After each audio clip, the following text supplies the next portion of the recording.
Hi everyone.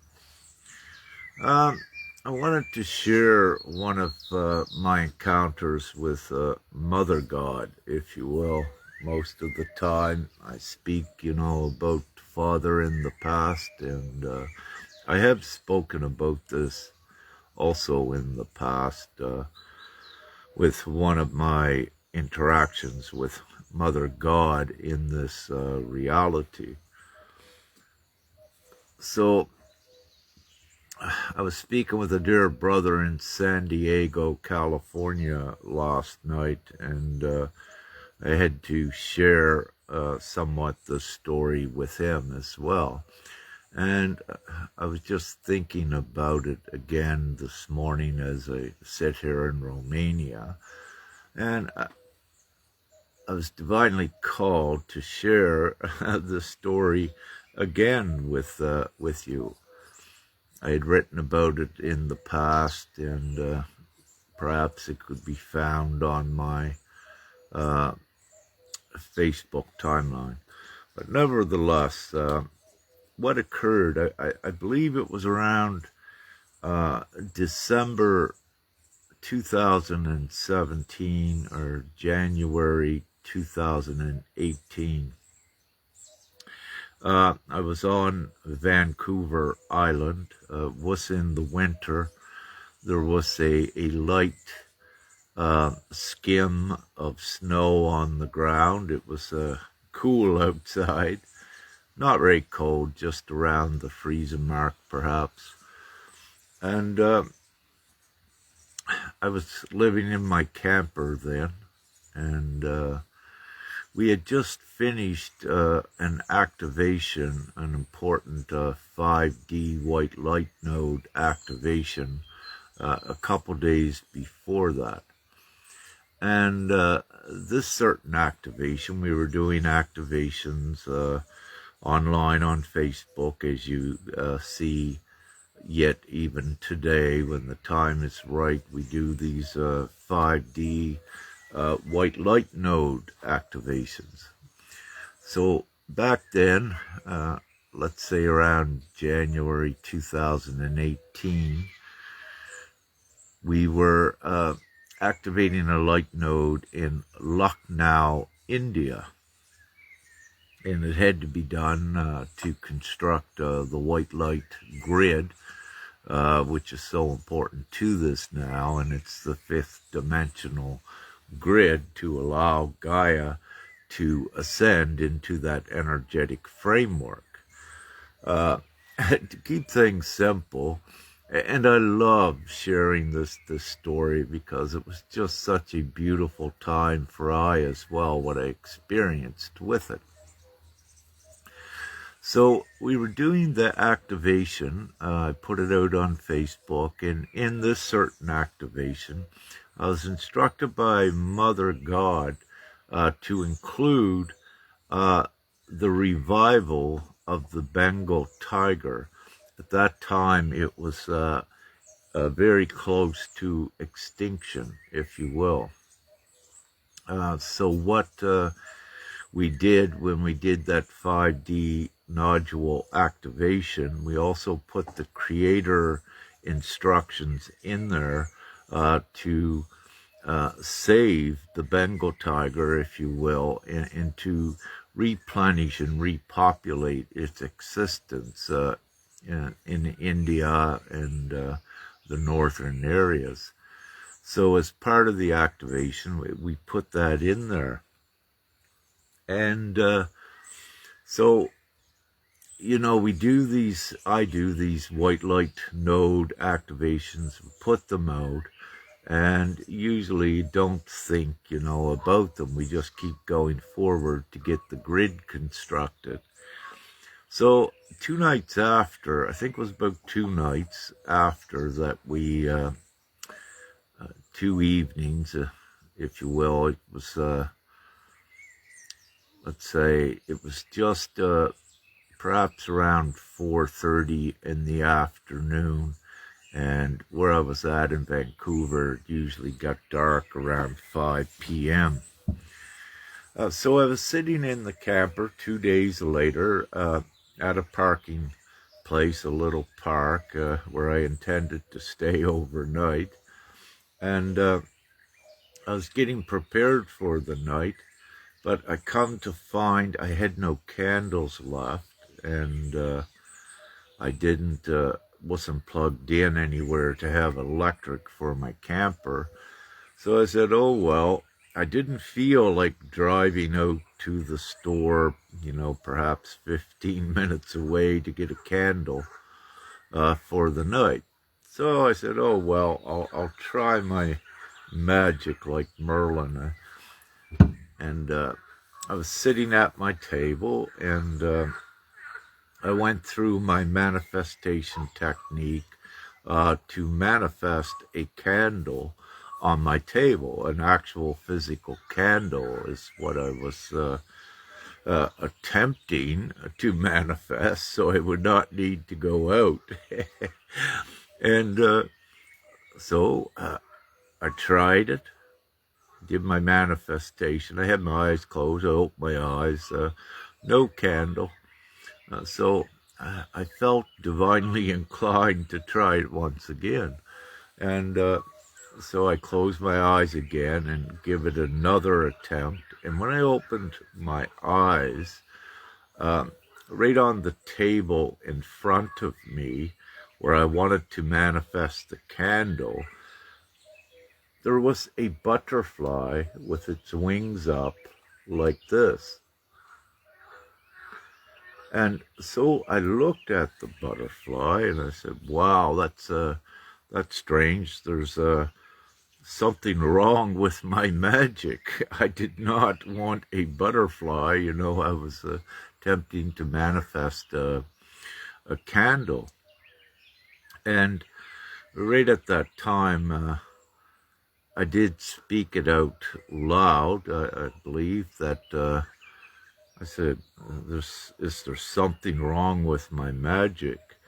But right at that time, as soon as I said that, there was a presence in my little hallway in my very short camper.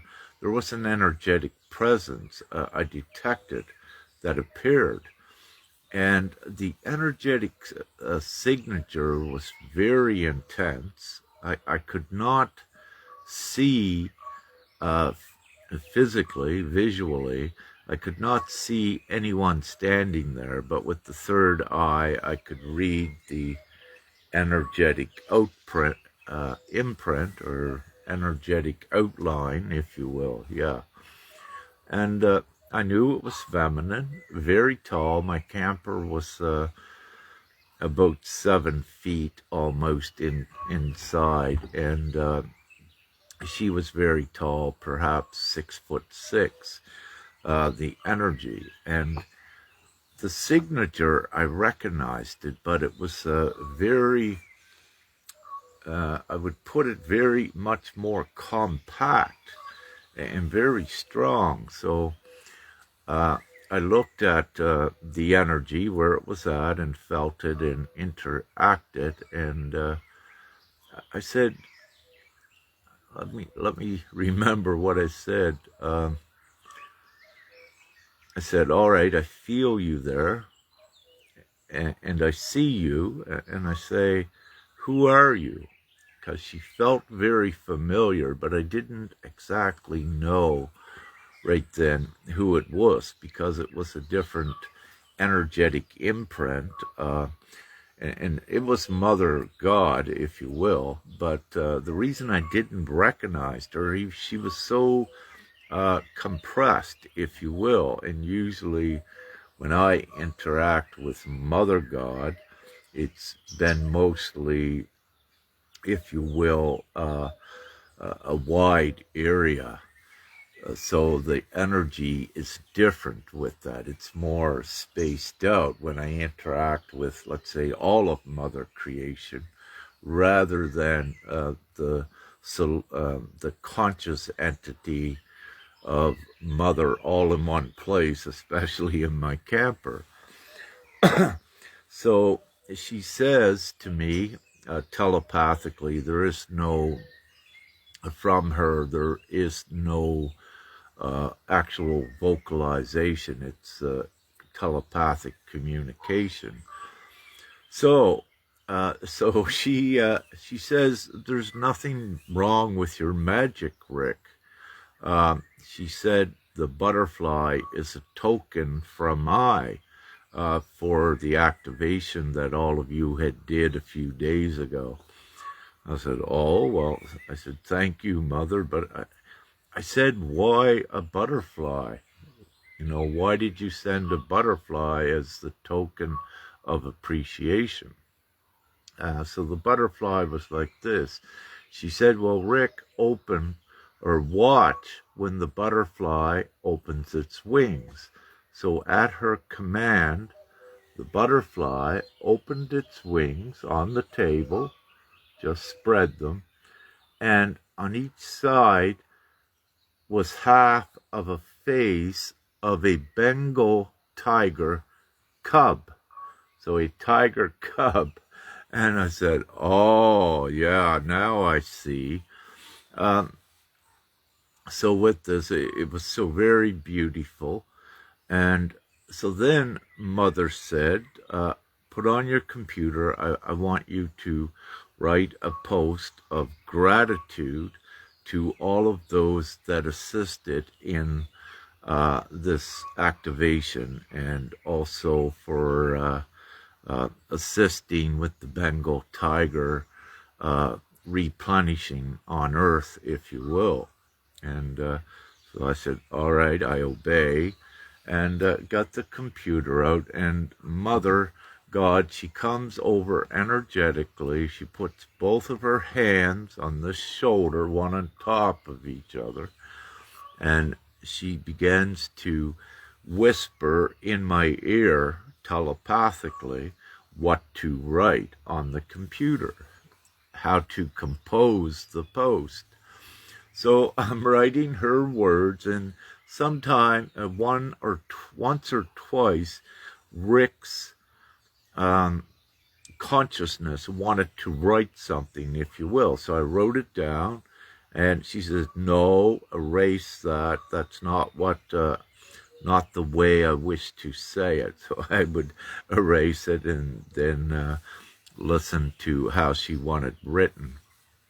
And you can still find the post today. I may look later and attach it here for that great time. So I wrote the post of gratitude and appreciation from Mother God, and then we had that done. She said, I'm leaving now, and I said, thank you, Mother, and so her energetic presence left, and then, with my candle, then what occurred, because I was offline, but I'd written the post on my computer, I had to go to find Wi-Fi. So what occurred is I went out to a grocery shopping center where I could get Wi-Fi, but also I was able to pick up a candle while I was out, because I had to go out online to put the post out, if you will.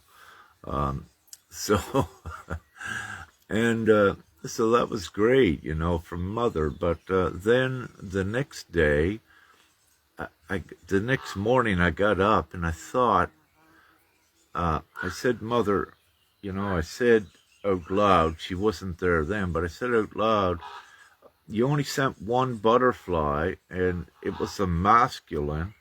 He's still alive here on my table, or starting to go into hibernation, I think. But I said, he's lonely. I said, why did you only send one? And so perhaps it was about a half hour later, you know, it's a while ago, and things are just maybe not right in chronological order and with the time frame. Excuse me. But I'd say about, I had asked for that. Perhaps it was the night before that I asked for that. Yes, I think that's how it went. And when I got up the next morning, sitting at my table in my camper and having my coffee and, organic cigarette, my curtains, I had a window beside me, right here. I had a curtain, and that curtain was made out of a shower curtain, plastic. I had made the curtain um, so it was easy for I to clean. So I'd made it out of a shower curtain, so it was like plastic over the window. So I'm sitting there having my morning coffee, and I'm looking at the masculine butterfly. He's on the table. I know he's still alive, but he's, just moving very slowly because of the cool temperatures. And as I'm watching him, where the curtain in the window is at, I hear a flutter just come out of nowhere. Like I hear something fluttering. So I pull the curtain back so I can set whatever it is free, and it is another butterfly, and it's a feminine, and it's identical to him. So I was so happy. So she come down on the table, she danced all around him, but he didn't move much.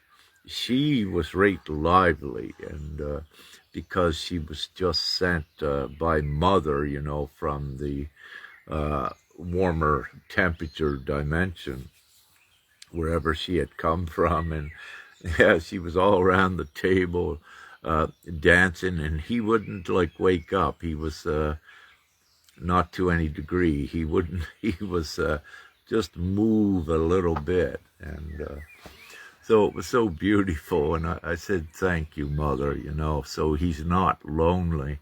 But what occurred is that um, a short while after that night, she also went into hibernation.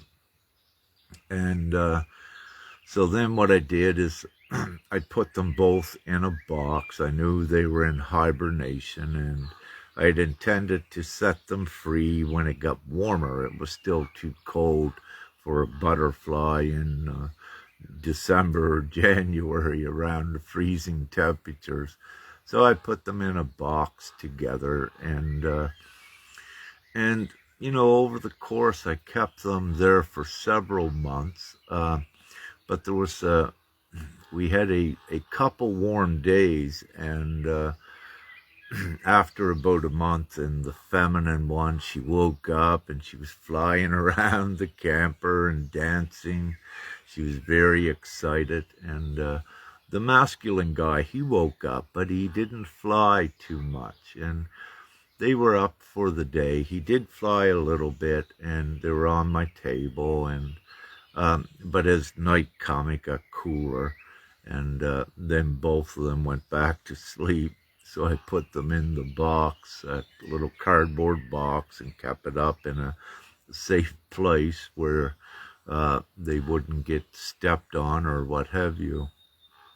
And so I kept them there with the good intentions of setting both of them free when it came warm enough in the spring.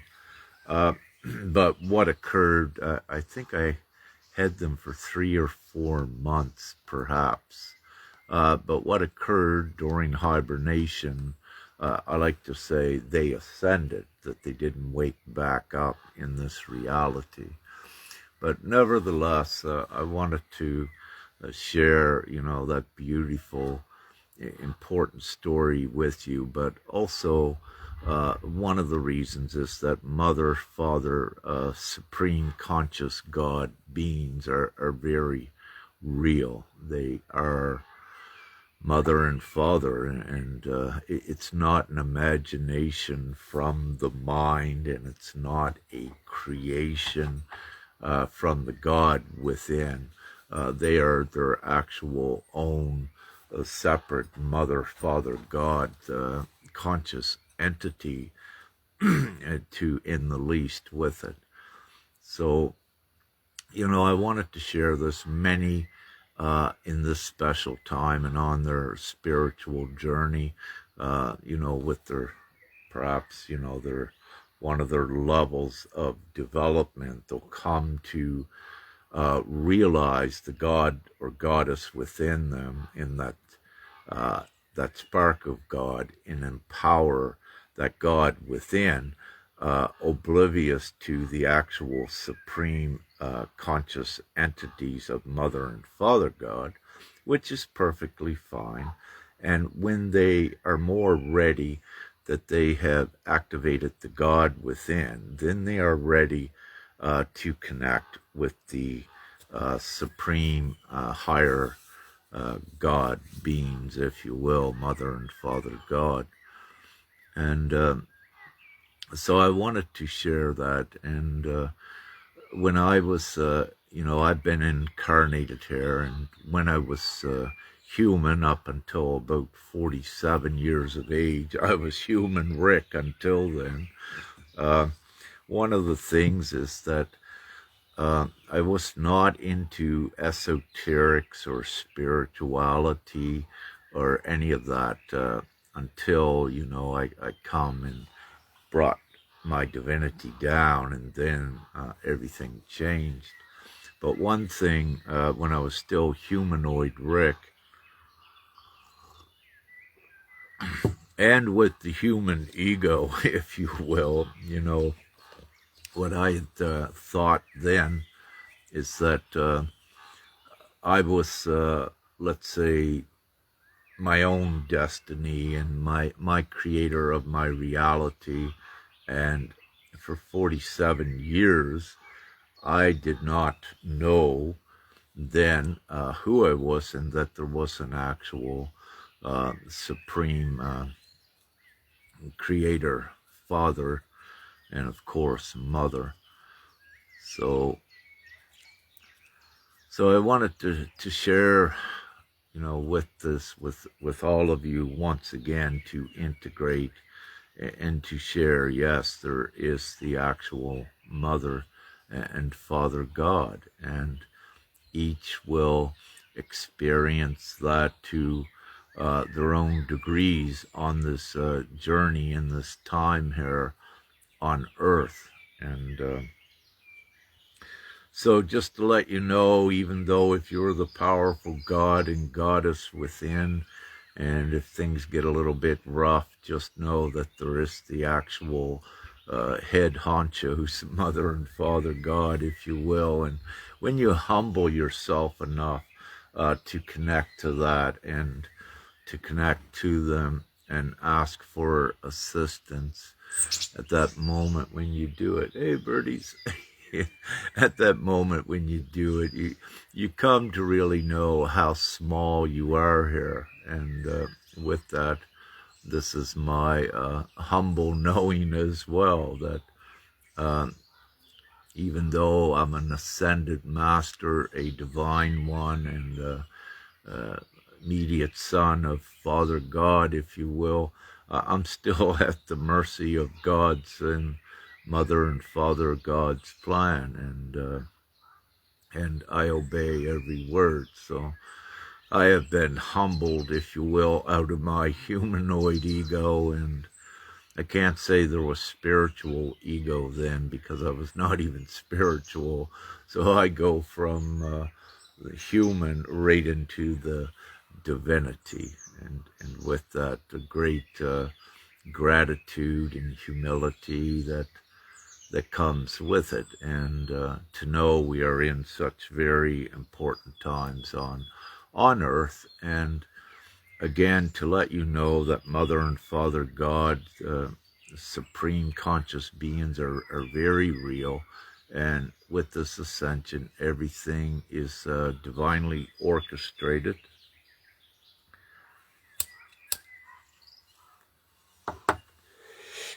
And the thing is to keep your trust in your faith, because that is the way out of this, let's say, lower dense world, doing your things to purify your actions and your thoughts and your feelings. And what this does, it energetically also sets you up for the ascension. And Mother, Father, God is the direction. Without that, you would just really have nowhere to go. You'd just keep going in circles in this reality. So the belief in Mother, Father, God is the way out, really. So I just wanted to share that. Oh, I see a little butterfly come over there. It's the same color, like a brown and orangey color, as what was in the story that I shared for you. But it just went. I don't think it had the Bengal tiger pattern on its wings, but at least it had the same colors. And got some fairies around here today. Some beautiful dewdrop sparkles in the grass, but some of those are fairies. And oh yeah, and with Mama Snail, she come this morning. That was cool. I put out the short video last night where baby snail, he was on the table here. And I had seen him a few months ago when it was cold here. I had seen him on the on this little patio deck, and you know, it was very, very cold then, below freezing. But I put him at the corner, and I didn't touch him. And I didn't know and didn't remember until just last night when he crawled up here on the table, and I put the video out. And of course, when I come out this morning, and I put a picture of Mama. She was right over on the floor looking for him, I guess. And I put that picture in the comments section of the video of the little snail guy. He was so cool, so inquisitive and curious. I watched him go around the table here, looking at things and smelling things. And if you look in the little video, you can see on the tablecloth a big yellow flower, and that's where he hid for. And there's other patterns of grapes here on the table or what have you. And I saw he would go towards the color, the green, like that. I believe he was looking for food. He did leave a little slime trail, as the snails do, and it was funny. When I got up this morning, his trail led off of the led on the table and over the wood, going off towards the green grass. So he's out there somewhere having something to eat for sure. So it's quite beautiful. And I just had a little mouse in the bag here beside me. I let her go again. She gets into the bag sometimes and in bucket through the winter, and Femke rescued her a couple times out of the bucket, and this morning out of the bag. I just let her go, and so beautiful. I got peanuts out for the chickadees right here behind the phone. I'll just turn it around for a moment. You can see some of the peanuts I got out, and also just to share one pretty blue chickadee. I believe her babies have hatched, because I just watched for the first time this morning. She come and she got a peanut, and she flew up into the tree, and I saw another chickadee there, and she gave the little peanut to that chickadee up in the tree on a limb. And then she come back and she got another one, and she took it up again to the little chickadee. 3 times she did that. So So it was beautiful. So I think one of her babies was able to fly enough to get up to the tree there. I don't think her nest is in that tree. I think it's in a little building here. But yeah, bless you, Femke. Heard Femke sneeze. So yeah, beautiful nature. Mother Nature is so beautiful, and all of God's creatures, if you will, and animals, and they have souls as well. And so a great peaceful day. Love, light, and gratitude, and much peace, and keep with the faith, and keep with the trust. No matter how dark or bad it may get on earth in these next few months, know you are a divine one, and that everything ends up very fine, or begins, I should say, very fine for us. So just have no fear, and everything will be fine. Love, light, and gratitude, and have an amazing day. Bye.